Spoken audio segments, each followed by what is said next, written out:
ஓம் ஸ்ரீ சாய்ராம். மார்கழி 7 திருப்பாவை பாச்சுரம் 7.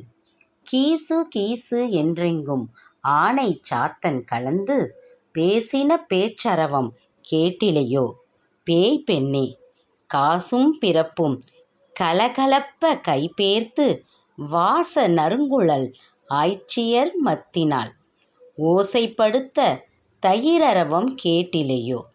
நாயக பெண்பிள்ளாய் நாராயணன் மூர்த்தி கேசவனை பாடவும் நீ கேட்டே கிடத்தியோ. தேசம் உடையாய் திரவேலோர் எம்பாவாய்.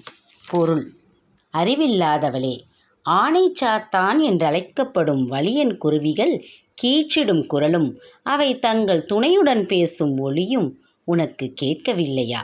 வாசனைமிக்க கூந்தலை உடைய ஆய்குலப் பெண்கள் மத்து கொண்டு தயிர் கடையும் ஓசையும், அப்போது அவர்கள் கழுத்தில் அணிந்துள்ள அச்சு தாலியும் ஆமை தாலியும் அவர்களது ஒலி எழுப்புவது இன்னுமா கேட்கவில்லை? எல்லோருக்கும் தலைமையேற்று அழைத்துச் செல்வதாக சொன்ன பெண்ணே, நாங்கள் நாராயணனான கேசவனை புகழ்ந்து பாடுவது உன் காதில் கேட்டும் உறக்கம் என்ன? பிரகாசமான முகத்தை கொண்டவளே, உன் வீட்டு கதவை திற. பெருமாளுக்கு பல திருநாமங்கள் உண்டு. இதுவே விளக்கம்.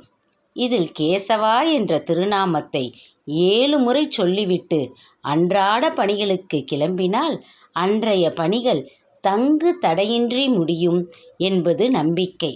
கேசவன் என்ற சொல்லுக்கே தடைகளை நீக்குபவன் என்றுதான் பொருள். வாழ்வில் ஏற்படும் தடைகளை கடக்கும் இப்பாடலை திவ்ய தேசங்களில் ஒன்றான ஆயர்பாடி, டில்லி ஆக்ரா ரயில் பாதையுள்ள மதுராவிலிருந்து 12 தலத்தை மனதில் கொண்டு ஆண்டாள் பாடி அருளினாள். இதுவே இந்த பாடலின் விளக்கமாகும். இது பிடித்திருந்தால் லைக் பண்ணுங்கள், ஷேர் பண்ணுங்கள், சப்ஸ்கிரைப் செய்யுங்கள்.